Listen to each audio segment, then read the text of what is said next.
Welcome to pine classes. तो आज हम लोग बात करने वाले हैं 10th क्लास फिजिक्स का पहला अध्याय या कह सकते हैं साइंस का 10वां अध्याय प्रकाश का प्रवर्तन तथा अपवर्तन। आपको सबसे पहले बुक पढ़ने के लिए यहाँ सिखा रहे हैं हम। मूल रूप से ये आपका एनसीईआरटी बुक है कि आप किस प्रकार से पढ़ें। सबसे पहले सोचिए बुक में सबसे इम्पोर्टेंट पार्ट क्या होता है। बुक का सबसे इम्पोर्टेंट पार्ट होता है बुक में आपको क्या बताया जा रहा है। तो बुक में आपको जी इस पाठ में प्रकाश से संबंधित कुछ कीवर्ड, कुछ शब्दावली आपको समझाए जा रहे हैं कि वो शब्दावली कैसे होते हैं, प्राकृतिक घटनाओं को हम कैसे किन शब्दावलियों से जानेंगे पहचानेंगे। तो उन शब्दावलियों को जानना मूल मकसद है और उसकी मदद से ये इस पाठ को आप याद कर सकते हैं, समराइज कर सकते हैं। तो चलिए हम एक एक लाइन में जो मूल शब्द होंगे जो आपको यहाँ सिखाए जाएंगे या जिसके इर्द गिर्द आपकी थ्योरी बनेगी, आपकी परिभाषाएं बनेगी, उन शब्दों को हम अंडरलाइन करेंगे। आप क्या करें, आप वर्ड लिस्ट तैयार करते चलें साथ साथ, या हो सके अगर आपके पास भी यही बुक है तो आप इसके साथ क्या करें कि आप अपने बुक में भी वो अंडरलाइन करते चलें। तो ठीक है दोस्तों, हम लोग आगे बढ़ते हैं। हमारा चैप्टर का नाम है प्रकाश का प्रवर्तन तथा अपवर्तन। यहाँ पे आपको तीन चीज़ें ध्यान रखने वाली बात है। पहला चीज़ कि आप क्या कर रहे हैं कि शब्दावलियों को क्रमानुसार लिखें ताकि जब आप उसका रिविजन्स करें तो आपको आसानी से एक एक शब्द जो हो वो पता चले। ठीक है दोस्तों, वो और उसके बाद क्या करें, विषय फिक्स करें, पाठ फिक्स करें और शीर्षक तथा शब्द को निश्चित करते हुए आगे बढ़ सकते हैं। तो चलिए दोस्तों हम लोग आगे बढ़ते हैं अपने पाठ पे।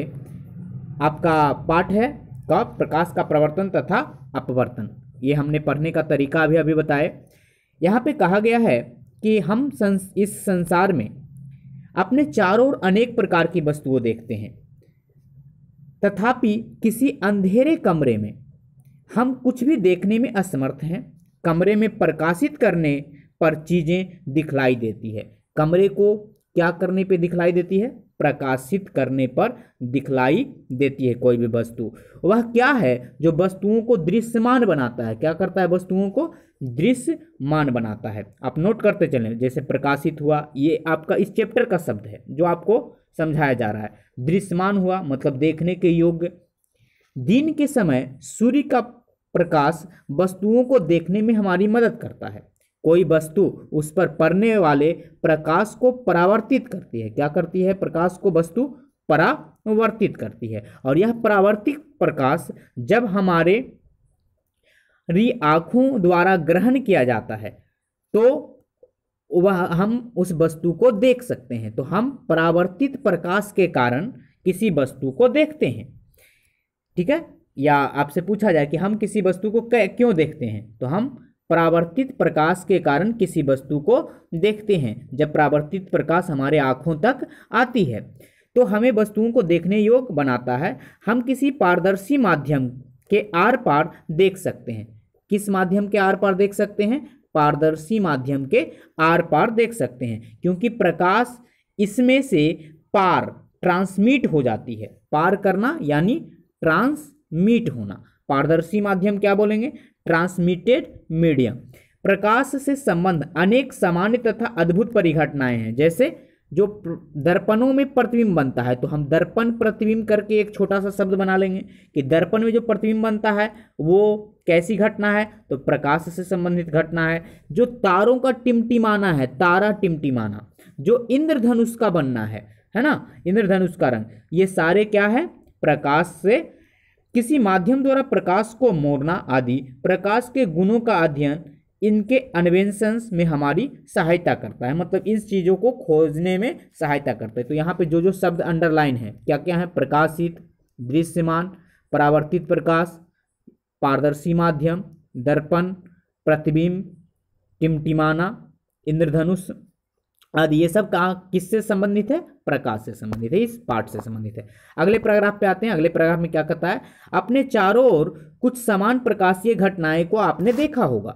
देखकर हम यह निष्कर्ष निकालते हैं कि प्रकाश सरल रेखा में, प्रकाश क्या होता है, सरल रेखा में गमन करता है। तो आपसे पूछा जा सकता है प्रकाश किस प्रकार से गमन करता है, तो सरल रेखा में गमन करता है। यह तथ्य एक छोटा प्रकाश स्रोत किसी अपारदर्शी वस्तु, क्या है, अपारदर्शी वस्तु की तीक्ष्ण छाया बनाती है। मतलब छाया किसकी बनती है? तो अपारदर्शी वस्तु की छाया बनती है। प्रकाश के एक सरल रेखीय पथ की ओर इंगित करता है। जो छाया बनता है वो प्रकाश किधर से आ रहा है, ठीक उसके विपरीत बनता है, और जिसे प्रायः प्रकाश क्या क्या कहते हैं? प्रकाश किरण कहते हैं। मतलब प्रकाश के चलने के पथ को, उस रेखा को, उस गमन पथ को हम क्या कहते हैं? किरण कहते हैं। तो यहाँ पे आपको 4 शब्द आए। सरल रेखा मतलब प्रकाश सरल रेखा में गमन करती है। अपारदर्शी वस्तु मतलब अगर बीच में कोई वस्तु ऐसा रख दिया जाए जिससे वो ट्रांसमिट ना कर सके तो हम उसे अपारदर्शी वस्तु करेंगे। और अपारदर्शी वस्तु के पीछे क्या बनती है? छाया बनती है, जो हमें ये बताता है कि प्रकाश सीधी रेखा में गमन करती है। आगे हम लोग दोस्तों देखते हैं क्या कहता है प्रकाश के बारे में। एक कुछ यहाँ पे कहानियाँ दी गई है। चलिए हम इसके गुणों को देखते हैं। यदि प्रकाश के पथ में रखी अपारदर्शी वस्तु अत्यंत छोटी हो तो प्रकाश सरल रेखा में चलने की बजाय उसके किनारों में मुड़ जाएगी। कब? जब वस्तु क्या हो? अत्यंत छोटी वस्तु हो तो प्रकाश किधर मुड़ेगी? छोटी वस्तु से किनारों में पर मुड़ जाएगी। मुड़ने की प्रवृत्ति दर्शाता है, और इस प्रभाव को प्रकाश का विवर्तन कहते हैं। या छोटी वस्तु पे टकराकर बहुत छोटी हो, मतलब एक कण के जैसा हो, तो उस कंडीशन में प्रकाश क्या होता है? किधर मुड़ जाता है? किनारे की ओर मुड़ जाता है। और किनारे की मुड़ने की इस घटना को हम क्या कहते हैं? विवर्तन कहते हैं। तो विवर्तन की घटना किन वस्तुओं पे होती है? अत्यंत छोटी वस्तुओं पे। विवर्तन की घटना है क्या? तो किनारे की ओर मुड़ने की प्रवृत्ति। जब हम प्रकाशिकी मतलब प्रकाश का अध्ययन को प्रकाशिकी कहते हैं। जब हम प्रकाशिकी जिसमें सरल रेखीय व्यवहार के आधार पर किरणों का उपयोग करने में असफल होने लगते हैं तो विवर्तन जैसी घटनाओं की व्याख्या करने के लिए प्रकाश का तरंग सिद्धांत, कौन सा? प्रकाश को क्या मान लिया जाता है? प्रकाश को तरंग मान लिया जाता है। मतलब विवर्तन किस गुण पे, प्रकाश के किस गुण के कारण होती है? प्रकाश के तरंगीय गुण के कारण होती है, के रूप में माना जाता है, जिसका विस्तृत अध्याय आप उच्च कक्षाओं में करेंगे। जैसे 12वीं में ये पढ़ना है। पुनः 20वीं शताब्दी के प्रारंभ में यह स्पष्ट हो गया कि प्रकाश की द्रव्य के साथ अन्योन्यास क्रिया के विवेचन में प्रकाश का तरंग सिद्धांत अपर्याप्त है। मतलब प्रकाश का जो द्रव्य गुण है, मतलब इसका जो द्रव्यमान गुण है, वो तरंग सिद्धांत से क्या हुआ? तरंग सिद्धांत से पूरी तरह से व्याख्या नहीं किया जा सका। अतः प्रकाश प्रायः कणों के प्रभाव की भांति व्यवहार करता है। यानी प्रकाश का कणीय मॉडल लेके आया गया। ठीक है, प्रकाश का कणीय मॉडल, यानी प्रकाश कण भी है, प्रकाश तरंग भी है और प्रकाश ऊर्जा भी है। प्रकाश की सही प्रकृति के बारे में यह उलझन कुछ वर्षों तक चलती रही, जब तक कि प्रकाश का आधुनिक क्वांटम सिद्धांत, प्रकाश का कौन सा सिद्धांत? क्वांटम सिद्धांत सबके सामने नहीं आया, जिससे प्रकाश को न तो हम तरंग माना गया है न ही कण माना गया है। इस नए सिद्धांत ने प्रकाश के कण संबंधी गुणों तथा तरंग प्रकृति के बीच सामंजस्य स्थापित कर दिया। ठीक है दोस्तों, तो ये सारे जो शब्द हैं, कौन कौन से शब्द? अत्यंत छोटी, विवर्तन, विवर्तन क्या होता है? किनारे की ओर मुड़ना, प्रकाश की, प्रकाश का अध्ययन, प्रकाश का तरंग, प्रकाश तरंग के रूप में है, प्रकाश द्रव्य कण के रूप में है, तरंग के रूप में प्रकाश का अध्ययन तरंग सिद्धांत कहलाता है, कण के रूप में कणीय सिद्धांत कहलाता है, और इन दोनों को सामंजस्य बैठाने के लिए एक नया सिद्धांत आया जिसे हम क्वांटम सिद्धांत कहते हैं। तो चलिए दोस्तों आगे हम लोग बढ़ते हैं। आगे कहते हैं कि इस अध्याय में हम प्रकाश के परावर्तन तथा अपवर्तन की घटनाओं पर प्रकाश डालेंगे। कौन सी घटना? परावर्तन और अपवर्तन, दो घटनाएं। अब क्या होता है आगे देखेंगे, तो आप लिख सकते हैं परावर्तन अपवर्तन।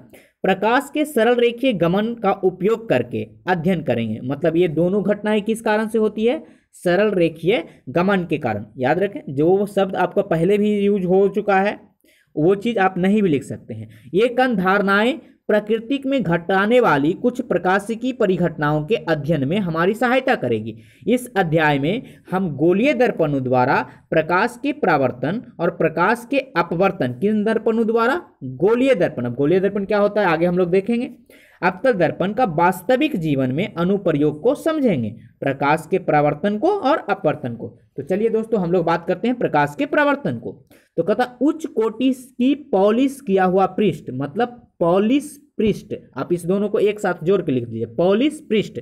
और पॉलिश पृष्ठ क्या कौन होता है, जैसे दर्पण, दर्पण क्या है, एक पॉलिश पृष्ठ है, ठीक है, पर पड़ने वाली अधिकांश प्रकाश को परावर्तित कर देता है। जो पॉलिश पृष्ठ होता है वो क्या करता है, परावर्तित कर देता है। आप प्रकाश के परावर्तन के नियम से पहले ही परिचित हैं, अतः इस नियम को स्मरण करते हैं कि प्रकाश के परावर्तन के कितने नियम हैं, 2 नियम। पहला नियम क्या कहता है, आपतन कोण, तो आप लिखें आपतन कोण। परावर्तन कोण क्या होते हैं, बराबर होते हैं। आपतन कोण क्या होते हैं, परावर्तन कोण के बराबर होते हैं। दूसरा क्या है, आपतित किरण, तो लिखें आपतित किरण।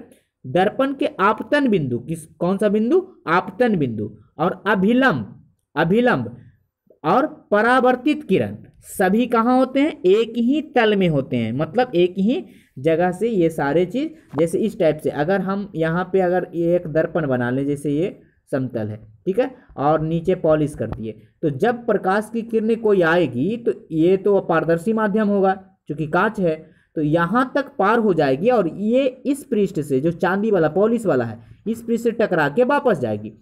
और इस बिंदु को जहाँ पे ये आई है, मिली है, उसको हम क्या बोलेंगे, आपतन बिंदु। और उस पर जो अभिलंब डाल दिया, अभिलंब, तो ये आपतित किरण, परावर्तित किरण, और ये हो गया अभिलंब। तो ये सब के सब कहाँ है, एक ही तल में है, और वो किस तल में है, तो पॉलिश किए हुए तल में है, ठीक है। आगे चलते हैं दोस्तों, कहते हैं परावर्तन के ये नियम जो हैं गोलीय पृष्ठ सहित सभी प्रकार के परावर्तक पृष्ठ, मतलब जो परावर्तन की घटना करता है उसे हम क्या बोलते हैं, परावर्तक पृष्ठ। तो परावर्तक पृष्ठ के लिए लागू है। आप समतल दर्पण द्वारा प्रतिबिंब के बनने में परिचित हैं, वो आप पीछे के क्लासेस में देखे हैं, 8 क्लास में। प्रतिबिंब की क्या विशेषताएं हैं, तो चलिए, समतल दर्पण की प्रतिबिंब कैसा होता है। समतल दर्पण द्वारा बना प्रतिबिंब सदैव आभासी होता है। आभासी मतलब क्या होता है, काल्पनिक होता है, तथा सीधा होता है। वो क्या होता है, सीधा होता है। और प्रतिबिंब का साइज जो होता है, साइज जो आकार होता है, वो क्या होता है, प्रतिबिंब का आकार वो वस्तु के आकार के बराबर होता है। मतलब प्रतिबिंब का साइज वस्तु साइज के क्या होता है, वस्तु के साइज के बराबर होता है। तो यहाँ पे प्रतिबिंब साइज बराबर वस्तु साइज भी आप लिख सकते हैं। प्रतिबिंब दर्पण के कहाँ बनता है, पीछे बनता है। और कितनी दूरी पर बनता है, जितने दूरी पर दर्पण के सामने बिंब रखा हुआ हो। इसके अतिरिक्त प्रतिबिंब पार्श्व परावर्तित होता है। पार्श्व परावर्तित मतलब दायां का बायां और बायां का दायां दिखना। यदि परावर्तक पृष्ठ वक्रित हो तो प्रतिबिंब कैसे बनेंगे, चलिए हम लोग आज पढ़ते हैं। मतलब ये समतल दर्पण वाला पहले ही पढ़ चुके हैं। तो वक्रित के लिए एक प्रयोग करते हैं। एक प्रयोग क्या करते हैं, एक चम्मच ले लेते हैं, क्या, जो चमकदार हो, नया हो। तो एक चमकदार चम्मच लेते हैं। आप लिख सकते हैं इसको, इस सब को भी लिख सकते हैं, क्योंकि आपको प्रयोग याद रहेगा तो आप आसानी से समझ सकते हैं, रिवाइज कर सकते हैं, ठीक है। तो एक चमकदार चम्मच ले लेते हैं। अब उस चम्मच का क्या होता है, एक तरफ गड्ढा होता है, एक तरफ उभरा होता है। तो वक्रित पृष्ठ में अपना चेहरा देखने का प्रयत्न करते हैं। उसके जो दोनों तरफ तो वक्रित पृष्ठ है, तो आप क्या प्रतिबिंब देख पाते हैं, या छोटा है या बड़ा है। तो आप देखिएगा, एक तरफ से देखिएगा ना तो छोटा दिखेगा, एक तरफ से बड़ा दिखेगा।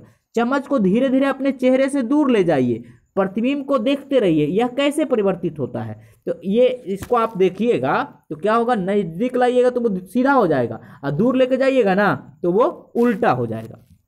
चम्मच को उल्टा कर दीजिए, पलट दीजिए। अब दूसरे पृष्ठ पे क्रियाकलाप दोहराइए। दोनों पृष्ठों का प्रतिबिंब का अभिलाक्षणिक तुलना कीजिए। मतलब उनके अभिलाक्षणिक मतलब उनके गुणों का तुलना कर दीजिए। मतलब एक बार उलट देना है और उसके बाद तुलना करना है, ठीक है। अब आप करके देखिएगा, ठीक है। एक चम्मच लेना है, आसानी से कर सकते हैं। आगे हम लोग बात करते हैं, ये तो घर पे भी प्रयोग कर सकते हैं। आगे क्या है, चमकदार चम्मच का वक्रित पृष्ठ एक वक्रित दर्पण की भांति माना जा सकता है। वक्रित मतलब वो गोलीय दर्पण वाला जो कंडीशन है। सबसे अधिक उपयोग में आने वाले सामान्यतः जो वक्रित दर्पण का प्रारूप गोलीय दर्पण कहलाता है। क्या कहलाता है, गोलीय। वक्रित दर्पण को क्या कहते हैं, गोलीय दर्पण कहते हैं। इस प्रकार के दर्पणों के प्रवर्तक पृष्ठ किसी गोले का पृष्ठ होता है। किसका पृष्ठ होता है, मतलब ये किससे बनाया जाता है, गोले से बनाया जाता है, एक भाग माना जाता है। ऐसे दर्पण जिनका प्रवर्तक पृष्ठ गोलीय है, कौन सा दर्पण कहलाते हैं, गोलीय दर्पण कहलाते हैं। अब हम गोलीय दर्पण के बारे में कुछ विस्तार से अध्ययन करते हैं। चलिए अगला टॉपिक हमारा क्या होगा, गोलीय पृष्ठ। तो आप हेडिंग डाल दें, गोलीय पृष्ठ या गोलीय दर्पण। तो गोलीय दर्पण जो होता है, परावर्तक पृष्ठ, जो गोलीय दर्पण का प्रवर्तक पृष्ठ है वो या तो अंदर की ओर होगा या तो वो बाहर की ओर होगा, वक्रित होगा। सिंपल है, वो क्या होगा, वक्रित होगा। कैसा होगा, या तो उभरा हुआ होगा या तो धंसा हुआ। गोलीय दर्पण जिसका प्रवर्तक पृष्ठ अंदर की ओर हो, क्या हो, अंदर की ओर हो, गोले के केंद्र की ओर वक्रित हो, मतलब वो टेढ़ा गोले के केंद्र की ओर हो, तो उसे हम कौन सा दर्पण कहेंगे, अवतल दर्पण कहेंगे। जो धंसा हुआ हो या जो अंदर की ओर हो, तो जब प्रवर्तक पृष्ठ अंदर हो तो वो कौन सा दर्पण, तो प्रवर्तक पा पर सुनना, पृष्ठ प्री पर सुनना और अंदर या धसा, ठीक है, तो अवतल दर्पण। वह गोलीय पृष्ठ जिसका प्रवर्तक पृष्ठ क्या हो, बाहर की ओर हो, ठीक है, मतलब उभरा हुआ हो, प्रवर्तक पृष्ठ क्या हो, उभरा हुआ हो, तो उसे हम कौन सा दर्पण कहेंगे, उत्तल दर्पण। आप लिख सकते हैं इस सारे शब्दों को। इन दर्पणों को आरेखीय निरूपण में आपको नीचे दिया गया है चित्र में, इस चित्रों में नोट कीजिए कि दर्पणों का पृष्ठभाग छायांकित है। कौन सा पृष्ठभाग छायांकित है। अब आप समझ सकते हैं कि चम्मच का अंदर की ओर वक्रित पृष्ठ लगभग अवतल दर्पण था और चम्मच के बाहर की ओर उभरा पृष्ठ लगभग क्या था, उत्तल दर्पण जैसा था, ठीक है। अब आगे देखते हैं, कहता है गोलीय दर्पण के बारे में और अधिक ज्ञान प्राप्त करना अगर चाहते हैं तो पहले आइए हम कुछ शब्दों अथवा पदों को जान लेते हैं, उनको अर्थ समझ लेते हैं। ये शब्द गोलीय दर्पण के बारे में चर्चा करते समय समानता प्रयोग में आएंगे। गोलीय दर्पण के प्रवर्तक पृष्ठ के केंद्र को, प्रवर्तक पृष्ठ का केंद्र, जो प्रवर्तक पृष्ठ है उसका केंद्र को हम क्या कहेंगे, ध्रुव कहेंगे, या दर्पण का केंद्र को क्या कहेंगे, ध्रुव कहेंगे। प्रवर्तक पृष्ठ का केंद्र क्या कहलाएगा, ध्रुव कहलाएगा। यह दर्पण के पृष्ठ पर स्थित होता है और ध्रुव को प्रायः किस लेटर से, पी लेटर से, तो ध्रुव लिखें और उसके ब्रैकेट में क्या लिख दें, पी लिख दें। गोलीय दर्पण का प्रवर्तक पृष्ठ एक गोले का भाग होता है, ठीक है। इस गोले की केंद्र और गोलीय दर्पण का वक्रता केंद्र कहलाता है। गोले का केंद्र क्या कहलाता है, गोले का केंद्र, गोले का केंद्र क्या कहलाता है, वक्रता केंद्र कहलाता है। किसका वक्रता केंद्र, गोलीय दर्पण का वक्रता केंद्र, तो गोले का केंद्र वक्रता केंद्र। और इसे किस अक्षर से निरूपित करते हैं, सी से निरूपित करते हैं। किससे, सी से। कृपया ध्यान दें कि वक्रता केंद्र दर्पण का भाग नहीं है, जो वक्रता केंद्र है वो दर्पण के बाहर है ना। वक्रता केंद्र दर्पण का भाग नहीं होता, याद रखें, वक्रता केंद्र दर्पण का भाग नहीं है, ये गोले का भाग हो सकता है, ठीक है।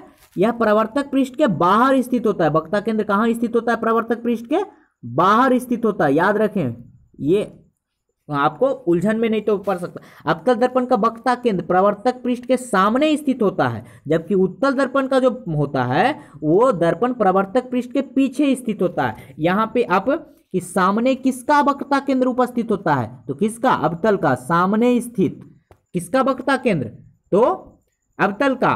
पीछे स्थित किसका वक्रता केंद्र, उत्तल का, ठीक है। यह तथ्य आप चित्र में देख सकते हैं। तो आगे बढ़ते हैं, आगे क्या करता है, गोलीय दर्पण का प्रवर्तक पृष्ठ जिस गोले का भाग होता है उसकी जो त्रिज्या होती है, यानी गोले की त्रिज्या, उसका क्या कहलाता है, वक्रता त्रिज्या कहलाता है। और इसको किससे निरूपित करते हैं, कैपिटल आर से। तो वक्रता त्रिज्या लिख के कैपिटल आर लिख दें।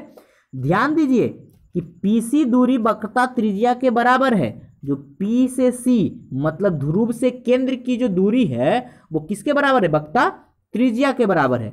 अब आगे गोलीय दर्पण के ध्रुव तथा वक्रता त्रिज्या से गुजरने वाली एक सीधी रेखा की कल्पना कीजिए, मतलब जो वक्रता केंद्र से भी जाए और ध्रुव से भी जाए, और उसको हम क्या कहेंगे, उसको हम मुख्य अक्ष कहेंगे, ठीक है। उस सीधी रेखा को क्या कहेंगे, मुख्य अक्ष कहेंगे। याद कीजिए कि यदि मुख्य अक्ष दर्पण के ध्रुव पर अभिलंब है, मुख्य अक्ष क्या है, दर्पण के अभिलंब है, तो दर्पण से संबंधित एक महत्वपूर्ण शब्द को एक क्रियाकलाप द्वारा समझते हैं, ठीक है। तो आगे हम लोग एक क्रियाकलाप करते हैं। क्रियाकलाप क्या है, आगे 10.2 पहला वाला चम्मच वाला था, दूसरा देखते हैं। सूर्य की ओर या दर्पण द्वारा परिवर्तित सूर्य के प्रकाश की ओर सीधा मत देखिए, चेतावनी है, उससे आँख खराब हो सकता है। यह आंखों के लिए क्षतिग्रस्त है। आंखों के लिए क्षतिग्रस्त क्या है, सूर्य को सीधे देखना या सूर्य से आने वाले परावर्तित प्रकाश को डायरेक्ट देखना, ठीक है, इसलिए आप नहीं कीजिएगा।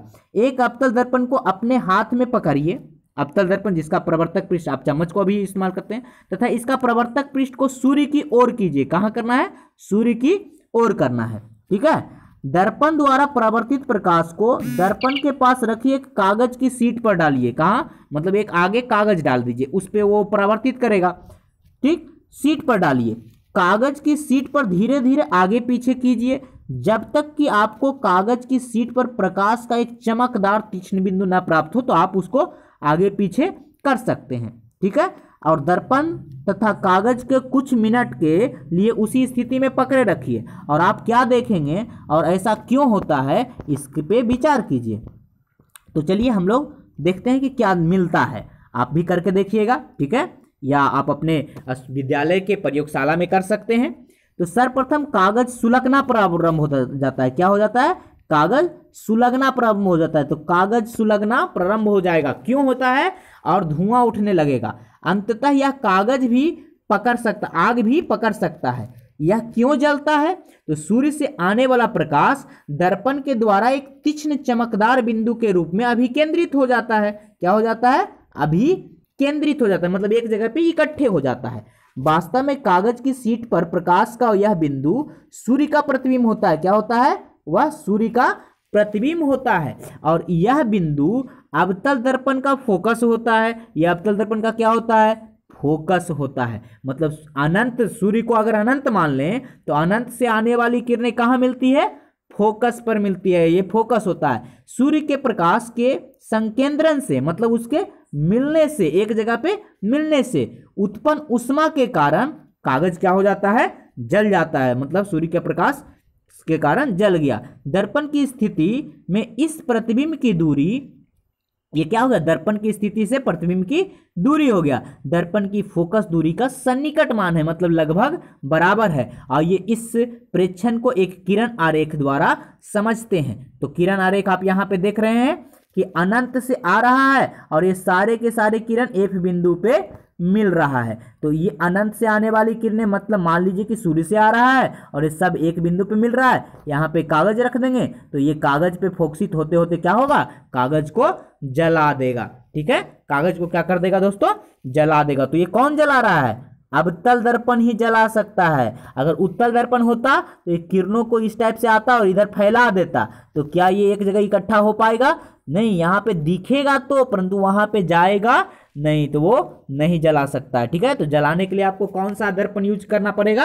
अवतल दर्पण। इसीलिए सौर भट्टियों में भी कौन सा दर्पण यूज होता है? अवतल दर्पण। आगे है दोस्तों, पहले इस दोनों चित्रों को आप देख चुके हैं, तो इस चित्र को समझते हैं। क्या कहते हैं? ध्यानपूर्वक देखिए। अवतल दर्पण पर मुख्य अक्ष के समानांतर कुछ किरणें आपतित हो रही है। अभी अभी आप देखे हैं। परावर्तित किरणों का प्रेक्षण कीजिए, मतलब जो टकरा कर लौट रहा था वे सभी दर्पण के मुख्य अक्ष के एक बिंदु पर मिलते हैं, प्रतिच्छेद होते हैं, और यह बिंदु अवतल दर्पण का क्या कहलाएगा? मुख्य फोकस कहलाएगा। यानी अनंत से आने वाली किरणें अवतल दर्पण के आगे जिस बिंदु पे मिलती है या है, उसे हम क्या कहते हैं?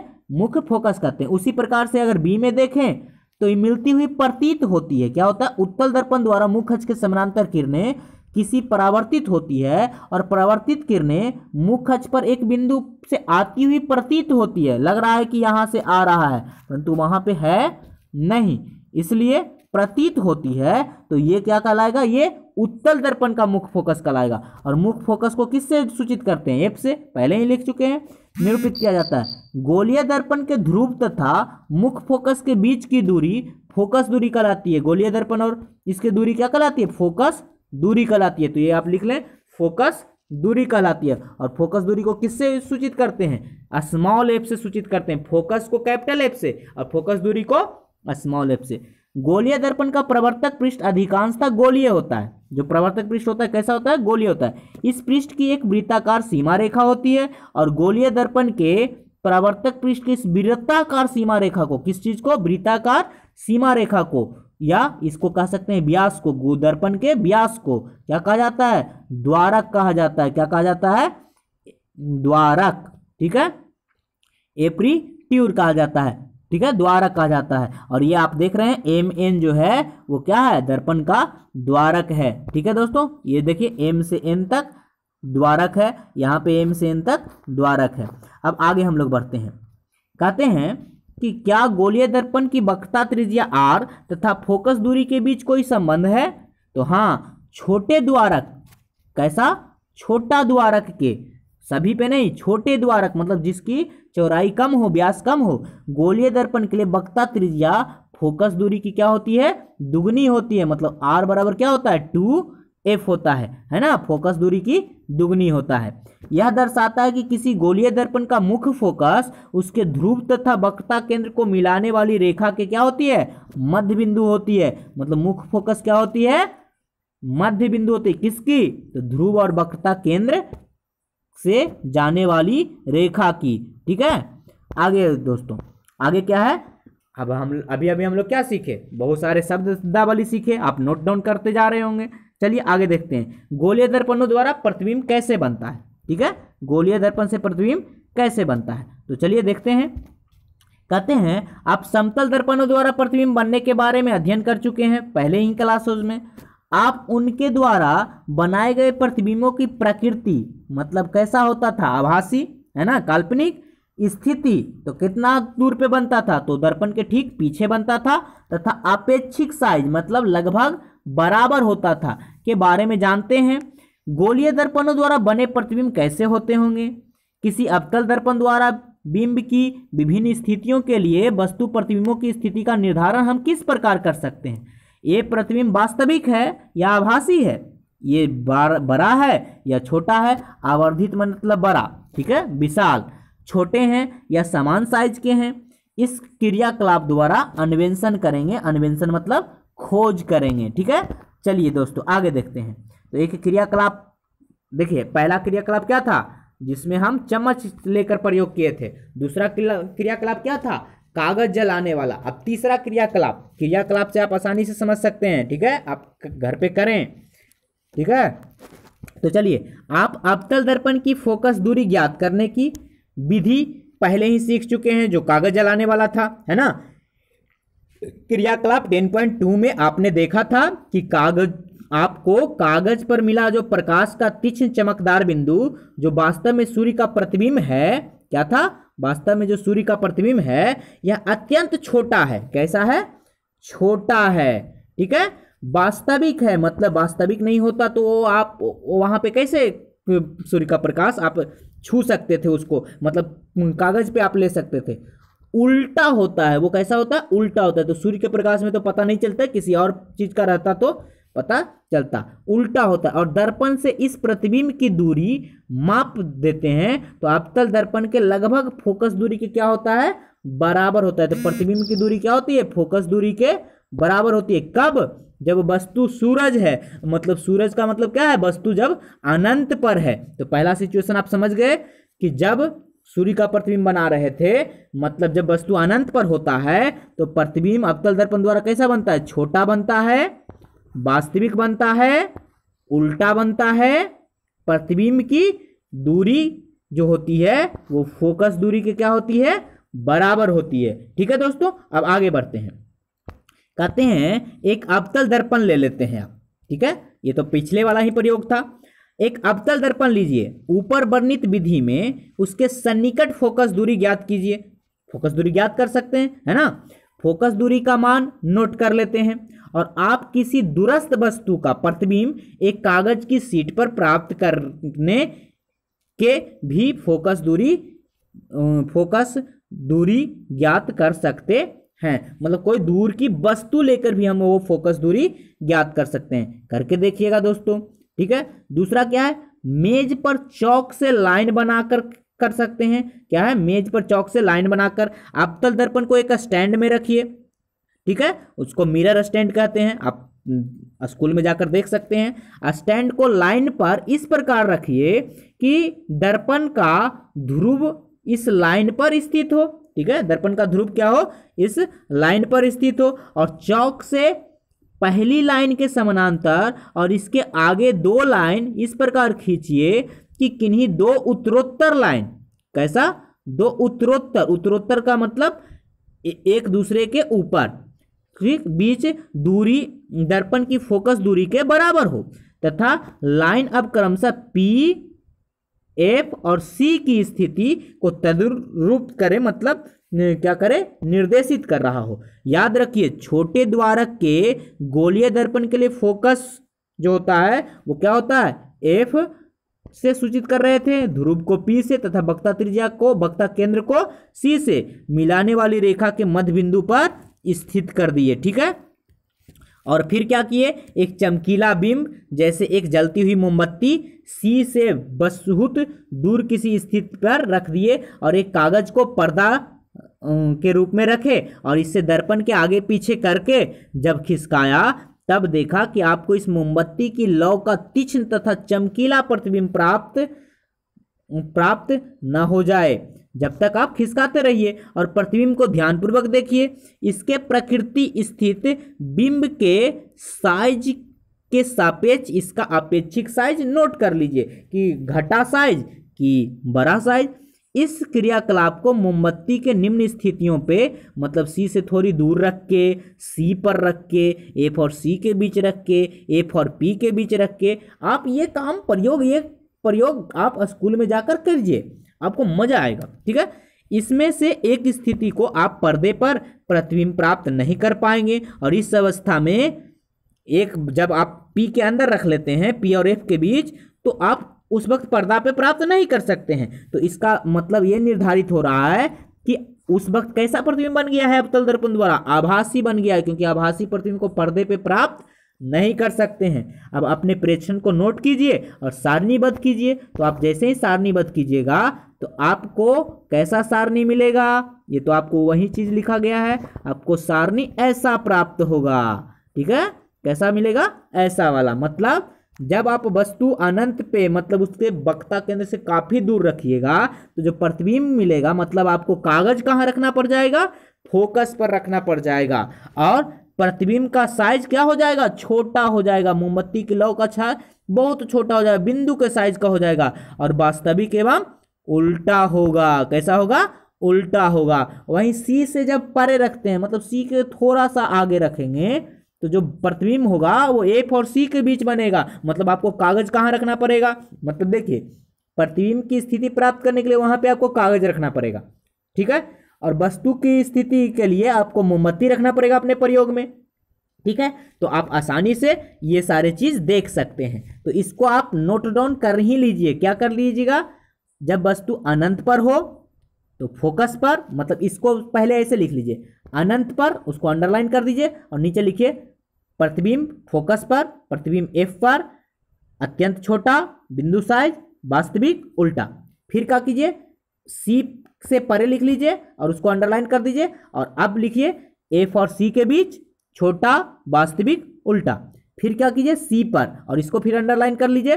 फिर लिखिए प्रतिबिंब सी पर क्या है, प्रतिबिंब साइज समान साइज, वास्तविक, उल्टा।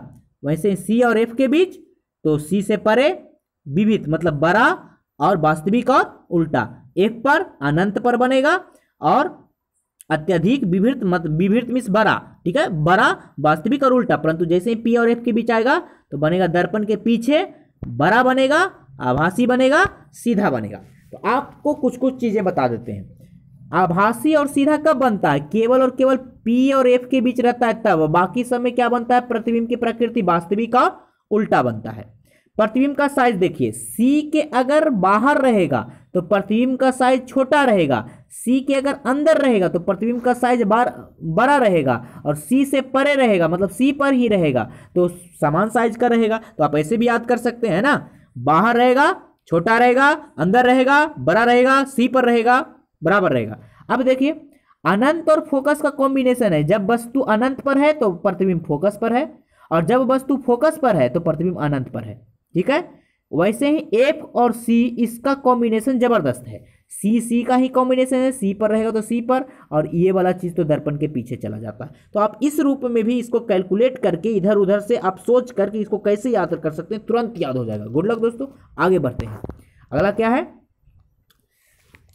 किरण आरेख। यहां से आपको प्रश्न भी पूछे जाते हैं, ठीक है। तो आप उस चीज को कैसे टेबलर फॉर्म में किए आप समझ गए होंगे, है ना। तो आगे बात करते हैं। आगे क्या है दोस्तों, आगे है आपका कि किरण आरेख का उपयोग करके गोलीय दर्पणों द्वारा प्रतिबिंबों का निर्माण। तो गोलीय दर्पणों द्वारा प्रतिबिंबों के बनने का अध्ययन हम किरण आरेख खींचकर करते हैं। कौन सा आरेख, किरण आरेख। प्रतिबिंबों का अध्ययन किसके द्वारा किया जाता है, किरण आरेख द्वारा। गोलीय दर्पण के सामने रखे एक सीमित साइज, सीमित मतलब जिसकी निश्चित है, के विस्तारित बिंब पर विचार कीजिए। मतलब वस्तु का साइज तो सीमित है परंतु उसका प्रतिबिंब का साइज विस्तार है, मतलब बड़ा कर दिया गया है। इस बिंब का प्रत्येक छोटा भाग एक बिंदु होगा। बिंब जो वस्तु का होता है वो एक बिंदु की भांति कार्य करता है और इस बिंदुओं में प्रत्येक से अनंत किरणें निकलती है। प्रत्येक बिंदु से क्या होती है? अनंत किरणें निकलती है। और बिंब के प्रतिबिंब, यहाँ पे अनंत किरणें कहाँ से निकलती है? वस्तु के प्रत्येक बिंदु से। और वस्तु को हम यहाँ क्या मान के चलेंगे? वस्तु को हम बिंदुओं का बिंब मानेंगे, ठीक है, बिंदुओं का समुच्चय मानेंगे, ठीक है। तो बिंब के प्रतिबिंब का स्थान निर्धारित करने के लिए किरण आरेख बनाते हैं। किसी बिंदु से निकलने वाले किरणों की विशाल संख्या में से सुविधा अनुसार कुछ चुना जा सकता है, तथापि किरण आरेख की स्पष्टता के लिए दो किरणों पर विचार करें। किरण आरेख कितने किरणों से खींचेंगे? दो किरणों से सुविधाजनक होगा।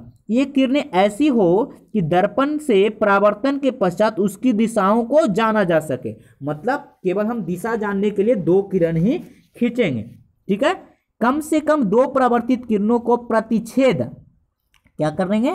प्रतिच्छेदन से किसी बिंदु बिंब की प्रतिबिंब की स्थिति ज्ञात की जा सकती है और प्रतिबिंब के स्थान निर्धारण के लिए निम्न में से किन्हीं भी दो किरणों पर विचार किया जा सकता है। तो चलिए आप पहले इस चीज को समझ लीजिए कि कैसे, कहां से जाएगा तो कहां से निकलेगा, ठीक है दोस्तों। तो कहता है कि दर्पण के मुख्य अक्ष के समानांतर कैसे आएगा? मुख्य अक्ष के समानांतर आएगा। तो परावर्तन के पश्चात वो फोकस से जाएगा। कहां से जाएगा? फोकस से। तथा उत्तल दर्पण में फोकस से जाता हुआ, अपसरित होता हुआ, फोकस से फैलता हुआ क्या होगा? प्रतीत होगा। यहां पे एक चीज आता है, क्या होता हुआ? अपसरित होता हुआ। तो जो किरणों को अपसरित करता हो, मतलब फैलाता हो, ठीक है, उसको हम बोलेंगे अपसारी दर्पण। तो जो उत्तल दर्पण है वो कौन सा दर्पण है? अपसारी दर्पण। परंतु जो किरणों को सिकोड़ता हो तो अवतल दर्पण। और अवतल दर्पण कौन सा दर्पण होगा? वो अभिसारी दर्पण होगा। याद रखें, तो एक लिख लीजिए अपसारी दर्पण। कौन सा दर्पण को कहते हैं? उत्तल दर्पण को ही कहते हैं। और एक होगा कौची? अभिसारी दर्पण। क्लियर? अब कहता है, एक तो समझ गए वो समानांतर आएगा फोकस से आएगा समानांतर, ठीक है। या तो ऐसे भी याद कर सकते हैं, अनंत से आने वाली किरणें समानांतर होती है। अनंत से आने वाली किरणें समानांतर होती है। तो जो समानांतर होती है वो फोकस से जाती है, जो फोकस से जाती है वो समानांतर यानी अनंत तक जाती है। अब आगे कहते हैं, अवतल दर्पण के मुख्य फोकस से गुजरने वाली किरण उत्तल दर्पण के मुख्य फोकस की ओर निर्देशित किरण, चूंकि वहां से तो जाएगा नहीं कोई, निर्देशित होगा, मतलब उसी दिशा में होगा। निर्देशित किरण परावर्तन के पश्चात मुख्य अक्ष के समानांतर निकलेगी, मतलब उसी का जो अभी अभी बोल रहे थे। आगे कहता है, अवतल दर्पण के वक्रता केंद्र से गुजरने वाली किरण, कहां से गुजरने वाली? वक्रता केंद्र से गुजरने वाली किरण अथवा उत्तल दर्पण के वक्रता केंद्र की ओर निर्देशित किरण। वक्रता केंद्र से निर्देशित है, याद रखिए उत्तल दर्पण में सारे में बताया जा रहा है निर्देशित किरण, मतलब उस दिशा में तो है परंतु वहां किरण नहीं है। तो निर्देशित किरण परावर्तन के पश्चात उसी पथ के अनुदिश वापस परावर्तित होगी। उसी पथ के अनुदिश मतलब उसी पथ पर, उसी रास्ते पर क्या होगा? वापस अनुदिश मतलब उसी दिशा में क्या होगा? परावर्तित होगा। प्रकाश की किरणें उसी पथ से इसलिए वापस आती है क्योंकि आपतित किरणें दर्पण के परावर्तक पृष्ठ पर क्या होती है? अभिलंब होती है, जो कहां से जाए? कहां से जाए? वक्रता केंद्र से जाए, ठीक है। आगे होता है अवतल दर्पण। ये चित्र आप देख सकते हैं कि क्या इस चित्र में आप क्या देख रहे हैं कि जब ये समानांतर आया है तो ये कहां से जाएगा? फोकस से जाएगा। परंतु ये क्या कर रहा है कि ध्रुव से गया है तो क्या करेगा? आपतन कोण बराबर परावर्तन कोण बना देगा। ये कहां से जा रहा है? ये यहां पे आया है तो अगर ये वक्रता केंद्र से है तो ये इधर जाएगा, फोकस से है तो इधर जाएगा, परंतु समानांतर है तो इधर। तो उसके हिसाब से हम लोग का चल रहा है। आगे क्या कहता है अवतल दर्पण का? तो आप देख सकते हैं कि जो वक्रता केंद्र से आया है वो वक्रता केंद्र से उसी दिशा में चला गया है। और यहाँ पे आप देखिए जो ध्रुव से आया आपतन कोण बराबर परावर्तन कोण बनाया है, ठीक है। तो ये सारे चीज आप याद रखें तो आपको किरण आरेख बनाने में क्या होगी? आसानी होगी, ठीक है। तो ध्रुव से जाएगा तो आप मतलब परावर्तन के नियम का पालन करेगा। फोकस से जाएगा तो वो क्या करेगा? अनंत तक जाएगा, और अनंत से आएगा तो फोकस पे। तो ये सारी चीज हम लोग पढ़ चुके हैं। आगे देखते हैं। तो क्या क्या आप सीखे, 3 क्रियाकलाप किए, पहला चम्मच वाला, दूसरा कागज वाला और तीसरा क्या किए, छोटा बड़ा प्रतिबिंब के अलग अलग स्थिति वाला। ये तीसरा जो है 10.3 ये आपको प्रैक्टिकल 10th क्लास की फिजिक्स के प्रैक्टिकल में भी करवाया जाता है, और यदि नहीं भी करवाया जाता है तो आप कॉपी में इस चीज़ को लिखिएगा, ठीक है, जो आप प्रैक्टिकल का कॉपी बनाइएगा। चलिए आगे बढ़ते हैं। क्या कहता है क्रियाकलाप 10.4, तो आप सारणी अभी अभी देखे थे ऊपर कि कहाँ पे कैसा बनता है ना। तो कहते हैं दिए गए प्रत्येक स्थिति के लिए स्वच्छ किरण आरेख खींचिए, प्रत्येक स्थिति के लिए खींचेंगे हम लोग, है ना। प्रतिबिंब का स्थान निर्धारित करने के लिए आप पूर्व अनुच्छेद में वर्णित 2 किरण ले सकते हैं, कि कैसे कैसे कोई भी 2 ले सकते हैं, अपने चित्र की तुलना करें, मतलब हमें एक प्रयोग चित्रात्मक बनाना है। तो चित्रात्मक देखिए, इस चित्र को समझिए, यहाँ पे एक अवतल दर्पण दिया गया है, ये अनंत से आने वाली किरणें हैं, कहाँ से सब जाएगी, फोकस से जाएगी। अब यहाँ से क्या समझ में आया कि अनंत से किरणें, तो ये जो वस्तु है ये तो इतना बड़ा है, परंतु इसका प्रतिबिंब बहुत छोटा है, आगे बना हुआ है, वास्तविक रूप से बना हुआ है, तो प्रतिबिंब कैसा है, छोटा है ना, छोटा है, कैसा है, वास्तविक है, और क्या है, दर्पण के आगे है, और ऊपर वाला किरण नीचे आ गया, नीचे वाला ऊपर आ गया, तो उल्टा है, ठीक है, बिंदु के आकार का है, तो ये तो पहला हो गया। दूसरे में देखिए, अगर वस्तु सी से परे हो तो क्या, एक समानांतर ले लिए तो फोकस से जाएगा, और वक्ता केंद्र से लेंगे तब तो इसी पे लौट जाएगा। तो परंतु ये कटान बिंदु कहाँ हुआ, जो यहाँ से गया था यहाँ पे, तो हमारा क्या है, प्रतिबिंब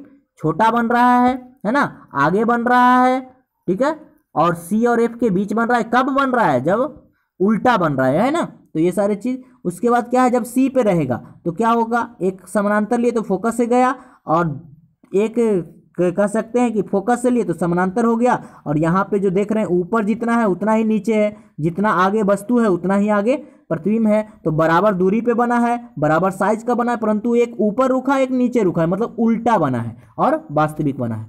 आगे अगर देखिए, यहाँ पे अगला सिचुएशन क्या कहता है कि यहाँ पे क्या कर रहा है कि वस्तु जो है ए बी वो सी और एफ के बीच में रख दिया गया है। तो एक तो हम समानांतर लेंगे तो फोकस से जाएगा, और दूसरा हम क्या लिए, यहाँ से लिए वक्ता केंद्र वाला लिए, तो यहाँ से लेंगे तो आगे जाएगा, तो ये क्या बनेगा, ये अब देखिए ये वस्तु छोटा है परंतु प्रतिबिंब इसका बड़ा है, ऊपर से आगे की ओर ही बना है, ऊपर की ओर तो नीचे की ओर तो उल्टा बना है, परंतु ये छोटा और है तो बड़ा बना है, और प्रतिबिंब कहाँ बना है, सी से परे बना है। कब, जब वस्तु सी और एफ के बीच रख दिए तब। अब एक पर ही रख दिए, तो अगर नीचे की ओर जाएंगे, इधर की ओर जाएंगे तो ये इधर गया, और ये इधर की ओर गए, मतलब किधर, समानांतर लिए तो फोकस से ही जाएगा, और कहाँ से लिए, वक्ता केंद्र से लिए तो वक्ता केंद्र पे जाएगा। ये कहीं जाके अनंत पे हो सकता है कट जाए, कटेगा, ठीक है, अनंत पे कटेगा, तो फोकस पे रहेगा तो प्रतिबिंब कहाँ बनेगा, अनंत पे बनेगा। अब ये कटेगा तो नीचे की ओर ही जा रहा है, तो नीचे की ओर ही कटेगा, मतलब प्रतिबिंब बहुत बड़ा बनेगा, है ना। अब यहाँ पे देखिए, जब एप्स के अंदर रख दिए तो क्या हुआ, एक तो हम ले लिए ध्रुव से, तो ध्रुव से लिए तो ये हमें लगेगा कि पीछे से आ रहा है, और एक ले लिए वक्ता केंद्र से, तो ये भी हमें क्या लगेगा कि पीछे से आ रहा है, तो यहाँ पे जो प्रतिबिंब बन रहा है पीछे बनेगा, ठीक है, अनुभव होगा पीछे बनेगा। तो ये क्या बन रहा है, इससे बड़ा बन रहा है, सीधा बन रहा है, चूंकि दोनों का डायरेक्शन एक ही है, और ये क्या बन रहा है, दर्पण के पीछे बन रहा है, ठीक है। अब आप देख सकते हैं, अब हम लोग अवतल दर्पणों के प्रयोग की बात करेंगे, अवतल दर्पणों के उपयोग की बात करेंगे। अभी अभी हम लोग प्रतिबिंब की बात किए हैं, तो क्या कहता है अवतल दर्पणों के उपयोग। अवतल दर्पणों का उपयोग सामान्यतः कहाँ किया जाता है, टॉर्च में किया जाता है, क्योंकि फोकस पे बॉल लगा देते हैं तो वो दूर तक लाइट को भेजा जाता है। सर्च लाइट में किया जाता है, जो कोयला के खदान उदान में यूज होता है। वाहनों के अग्रदीप में जो हेडलाइट है वहां पे किया जाता है, ठीक है। प्रकाश एक शक्तिशाली समानांतर किरण पुंज प्राप्त कर किया जाता है। इन्हें प्रायः चेहरे का बड़ा प्रतिबिंब देखने के लिए भी किया जाता है, इसलिए इसे सेविंग दर्पण के रूप में भी प्रयोग किया जाता है। ये सब आप लिखते चलें, ठीक है। टॉर्च के रूप में, सर्च लाइट के रूप में, अग्रदीप के रूप में, सेविंग क्रीम के रूप, सेविंग दर्पण के रूप में। दंत विशेषज्ञ भी, जो दंत विशेषज्ञ होते हैं वो भी अवतल दर्पण का प्रयोग करते हैं, और सौर भट्टियों में भी अवतल दर्पणों का प्रयोग होता है। उत्तल दर्पणों का प्रतिबिंब, अब उत्तल दर्पण देखते हैं कि उत्तल दर्पण में कैसे प्रतिबिंब। ये तो हम सारे क्या देख रहे थे, अवतल दर्पण के देख रहे थे। तो उत्तल दर्पण का क्या होता है, तो कहते हैं हमने अवतल दर्पण का प्रतिबिंब देखा, अब उत्तल दर्पण में, तो उत्तल दर्पण का भी वही हाल है, किरण वैसे ही चलता है। तो क्या कहते हैं, कोई उत्तल दर्पण ले लेते हैं, उसे एक हाथ में पकड़ लेते हैं और दूसरे हाथ में एक सीधी खड़ी पेंसिल पकड़ाए और दर्पण के पेंसिल प्रतिबिंब देखिए और प्रतिबिंब सीधा है या उल्टा, क्या यह छोटा है या आवर्धित है, इस हिसाब से आप अध्ययन कर सकते हैं। ठीक है, और यहाँ पे आप देख लीजिए दो ही स्थिति है, एक जब वस्तु अनंत पे रहता है तो फोकस पे बनता है, और अनंत और ध्रुव के बीच कहीं रहेगा तो वो कहाँ बनता है, ध्रुव और फोकस के बीच बनता है, और इसमें हमेशा छोटा ही बनता है और आभासी और सीधा बनता है। ठीक है दोस्तों, ये आपका दोनों स्थितियां दिया गया है। ठीक है, इसमें अनंत से वस्तु आ रहा है किरणें, तो वो सारे के सारे कहाँ लग रहा है कि ये फोकस पे मिलेगा, तो मतलब बस प्रतिबिंब कहाँ बनेगा, फोकस पे बनेगा, छोटा बनेगा। और यहाँ पे अगर आ रहा है तो ये कहाँ बनेगा, ये लग रहा है कि पीछे बनेगा, हाँ छोटा, ये हमेशा छोटा ही बनाएगा। ठीक है, तो ये चीज़ याद रखें। अब है इसके उपयोग को देख लेते हैं। तो सबसे पहले अभी तक आपने समतल दर्पण, अवतल दर्पण और उत्तल दर्पण द्वारा प्रतिबिंब बनाने के बारे में अध्ययन किए। इनमें से कौन सा दर्पण किसी बड़े बिंब का पूरा प्रतिबिंब बनाएगा? आइए एक क्रियाकलाप में देखते हैं पूरा प्रतिबिंब बनाने के लिए कौन सा यूज करेंगे। तो कहते हैं क्रियाकलाप 10.6, समतल दर्पण में किसी दूरस्थ बिंब मतलब बहुत दूर वस्तु का कोई दूरस्थ पेड़ का प्रतिबिंब देखिए। क्या आप पूर्ण लंबाई का प्रतिबिंब देख पाते हैं? तो हाँ देख लेते हैं। विभिन्न साइज के समतल दर्पणों का प्रयोग दोहराइए और क्या आप दर्पण के बिंब प्रतिबिंब देख पाते हैं? उसके बाद आप अवतल लीजिए और उसके बाद आप उत्तल लीजिए। आप देखेंगे कि उत्तल में आप किसी का भी पूरा का पूरा प्रतिबिंब देख रहे हैं। आप एक छोटे उत्तल दर्पण में किसी ऊंचे भवन, पेड़ की पूर्ण लंबाई का प्रतिबिंब देख सकते हैं क्योंकि वो छोटा बनाता है। आगरा के किले की एक दीवार में ऐसा ही एक दर्पण लगा हुआ है और यह आप कभी आगरा किला देखने जाएंगे, कहाँ, आगरा किला जाएंगे तो दीवार में इस लगे दर्पण की दूरस्थ ऊंची इमारत मकबरे को देखने का प्रयास करें। मकबरे को स्पष्ट देखने के लिए आपको दीवार से सटी हुई छत पर उचित स्थान पर खड़ा होना होगा। एकदम ये साइंस द्वारा लगाया हुआ टेक्निक है। ठीक है, उत्तल दर्पणों का उपयोग।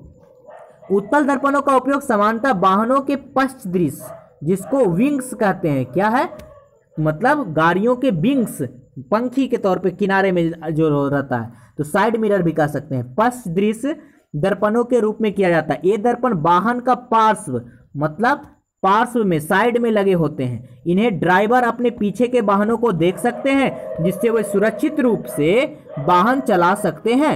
उत्तल दर्पणों को इसलिए भी प्राथमिकता देते हैं क्योंकि ये सदैव सीधा प्रतिबिंब बनाते हैं। यद्यपि वह छोटा होता है, इनका दृष्टि क्षेत्र बहुत अधिक होता है। क्या होता है, उत्तल दर्पण का दृष्टि क्षेत्र बहुत अधिक होता है क्योंकि ये बाहर की ओर वक्रित होते हैं और अतः समतल दर्पण इसका दृष्टि क्षेत्र क्यों होता है, चूंकि वक्रित होते हैं, किधर की ओर, बाहरी वक्र होते हैं, जिस कारण से इनका दृष्टि क्षेत्र ज्यादा होता है। तुलना में उत्तल दर्पण ड्राइवर को अपने पीछे से बड़े क्षेत्र को देखने में समर्थ होता है। तो यहाँ पे आप देखिए क्या है कि अवतल दर्पण के मुख्य फोकस को परिभाषित कीजिए। आप कर सकते हैं। एक गोलीय दर्पण का वक्ता त्रिज्या 20 सेंटीमीटर, इसकी फोकस दूरी क्या होगी, उसकी आधी होती है तो 10 सेंटीमीटर। उस दर्पण का नाम बताइए जो बिंब का सीधा और आवर्धित प्रतिबिंब बनाएगा, तो अवतल दर्पण। हम वाहनों के उत्तल दर्पण का पश्च दृश्य के रूप में वरीयता क्यों देते हैं, क्योंकि उसका दृश्य क्षेत्र ज्यादा होता है और वो छोटा प्रतिबिंब बनाता है। इससे क्या करता है, वो सारे बड़े बड़े गाड़ियों का भी प्रतिबिंब आसानी से बना पाता है। आगे क्या है दोस्तों, गोलीय दर्पणों द्वारा प्रवर्तन के चिन्ह पर पाटी। ठीक है, तो हम लोग देखते हैं गोलीय दर्पणों द्वारा प्रकाश के प्रवर्तन पर विचार करते हैं तो उसी समय एक निश्चित घटना परिपाटी का पालन होता है जिसे नई कार्तीय या चिन्ह परिपाटी कहते हैं। इस परिपाटी में दर्पण के ध्रुव को मूल बिंदु मानते हैं। दर्पण को ध्रुव को क्या मानते हैं, मूल बिंदु, और दर्पण के मुख्य अक्ष को निर्देशांक पद्धति का एक्स अक्ष मानते हैं। क्या मानते हैं, निर्देशांक पद्धति का एक्स अक्ष मानते हैं। और यह परिपाटी निम्न प्रकार से, ये सारे शब्द को आप लिखते चलें। बिंब सदैव दर्पण के बाईं ओर रखते हैं। दर्पण के किधर रखा जाता है, बाईं ओर। किसको, वस्तु को। इसका अर्थ है कि दर्पण पर बिंब से प्रकाश बाईं ओर से आपतित होता है। मुख्य अक्ष के समानांतर सभी दूरियां ध्रुव से मापी जाती है। किससे नापी जाती है, दूरियां ध्रुव से मापी जाती है। दूरियां ध्रुव से मापी जाती है ना, दूरियां ध्रुव से। मूल बिंदु के दाईं ओर की दूरी जो x पॉजिटिव अक्ष वाला है वो धनात्मक लेंगे और जो x निगेटिव तरफ है वो ऋणात्मक लेंगे। जो बाई अक्ष का जो ऊपर की ओर है उसे हम क्या करेंगे, ये आप देख सकते हैं यहाँ पे ही इसी चीज़ को कह रहे हैं। यहाँ से हम सारा दूरी नापेंगे, इधर की दूरियां जो होगा निगेटिव होगा, इधर की दूरियां क्या होगा पॉजिटिव, ऊपर की दूरियां पॉजिटिव, नीचे की दूरियां निगेटिव। आप समझ गए होंगे। या ऐसे भी कर सकते हैं, आपतित किरण की दिशा में मापी गई दूरियां क्या होती है, ठीक है, मतलब चूंकि ध्रुव से नापते हैं, ठीक है, तो वहां से आप चिन्ह पर पाटी। अब दर्पण सूत्र आप समझ सकते हैं, दर्पण सूत्र और आवर्धन सूत्र। दर्पण सूत्र क्या है, ये 1/v, भी आपका प्रतिबिंब दूरी है और u आपका क्या है वस्तु दूरी। तो ये जो होता है ये उसके फोकस दूरी के व्युत्क्रम के बराबर होता है। तो आप यहाँ देख सकते हैं गोलीय दर्पण की इसके ध्रुव में, ध्रुव से बिंब की दूरी, बिंब दूरी u कहलाती है। बिंब दूरी को क्या कहते हैं u। और दर्पण ध्रुव से प्रतिबिंब की दूरी, प्रतिबिंब दूरी को क्या कहते हैं v कहते हैं। आपको पहले ही ज्ञात है कि ध्रुव से मुख्य फोकस की दूरी को, फोकस दूरी को f कहते हैं। इन तीनों राशियों के बीच जो संबंध है उसे हम दर्पण सूत्र द्वारा प्रस्तुत करते हैं और ये क्या होता है 1/v + 1/u बराबर 1/f। और यह संबंध सभी प्रकार के गोलीय दर्पणों के लिए तथा बिंब के सभी स्थितियों के लिए, ये याद रखें दर्पण सूत्र किस पे काम करता है, गोलीय दर्पणों के लिए, ठीक है, मान्य है। प्रश्नों को हल करते समय जब आप दर्पण सूत्र में u, v, f और r के मान प्रतिस्थापित करें तो आपको नई कार्तीय चिन्ह पर पाटी, मतलब कार्तीय चिन्ह पर पाटी का प्रयोग करना अनिवार्य है, ठीक है। आगे आवर्धन। आवर्धन क्या होता है इसको देख लेते हैं। तो कहते हैं गोलीय दर्पण द्वारा उत्पन्न आवर्धन वह आपेक्षिक विस्तार है जिसे ज्ञात होता है कि कोई प्रतिबिंब बिंब की अपेक्षा कितना गुना आवर्धित है, ठीक है।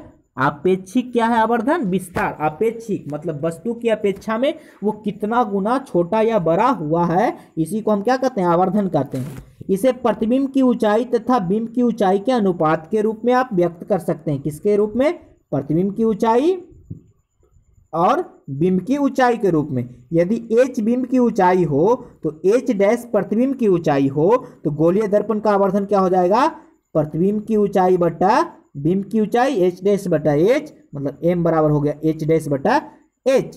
परंतु आवर्धन को आप m से सूचित करते हैं तो प्रतिबिंब दूरी और वस्तु दूरी से भी आप निकाल सकते हैं और इस हिसाब से हमें जो प्राप्त हो जाता है वो होता है m बराबर h डैश बटा h बराबर -v बटा u, -v बटा u।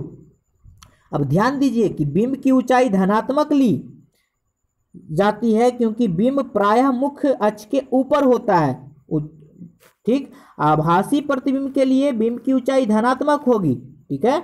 आभासी प्रतिबिंब के लिए बिंब की ऊंचाई क्या होगी, धनात्मक होगी, लेकिन वास्तविक प्रतिबिंब के लिए बिंब की ऊंचाई क्या होगी, ऋणात्मक होगी, ठीक है। ऋणात्मक लेनी चाहिए। आवर्धन के मान में ऋणात्मक चिन्ह से ज्ञात हो जाएगा कि प्रतिबिंब वास्तविक है और आवर्धन के मान में धनात्मक चिन्ह से ज्ञात हो जाएगा कि प्रतिबिंब आभासी है, ठीक है। अब यहाँ पे एक क्वेश्चन दिया गया है, क्या कहता है, किसी ऑटोमोबाइल में पीछे का दृश्य, मतलब किसी गाड़ी में पीछे का दृश्य देखने के लिए उपयोग किए जाने वाले उत्तल दर्पण का वक्ता त्रिज्या कितना है, 3 मीटर है। उत्तल दर्पण का वक्ता त्रिज्या 3 मीटर है।